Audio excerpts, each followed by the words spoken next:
The Lord didn't choose his leaders based on money, which is where your politicians are chosen, based on whether or not they lock up enough black men in California, based on whether they're a reality show host of The Apprentice.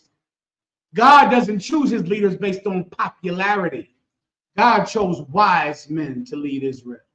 Wise men. Men that had wisdom. Wisdom is a peculiar thing.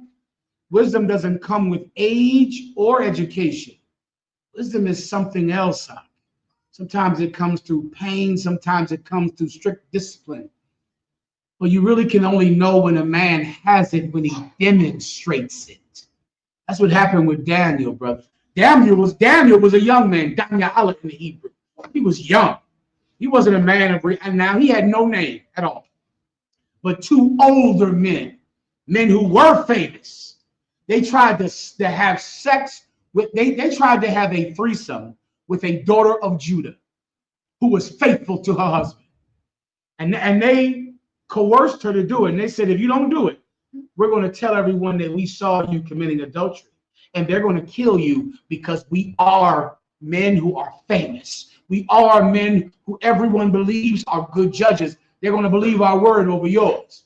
At that moment, Susanna looked up to heaven, or Susanna looked up to heaven. And she said, I would rather fall into the hands of man than to sin against my God. And she screamed out with a loud voice. And they came into the room saying, what's going on? You know what the two men said? We saw her about to cheat on her husband.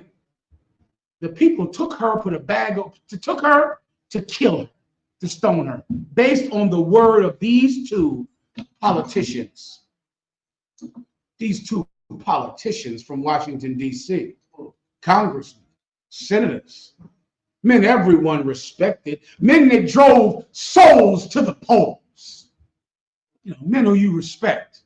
They tried to get this woman killed because she wouldn't have a threesome with him. So they lied.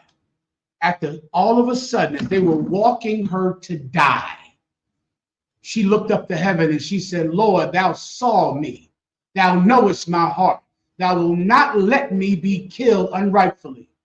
There was a young brother who wasn't a politician. He wasn't a leader.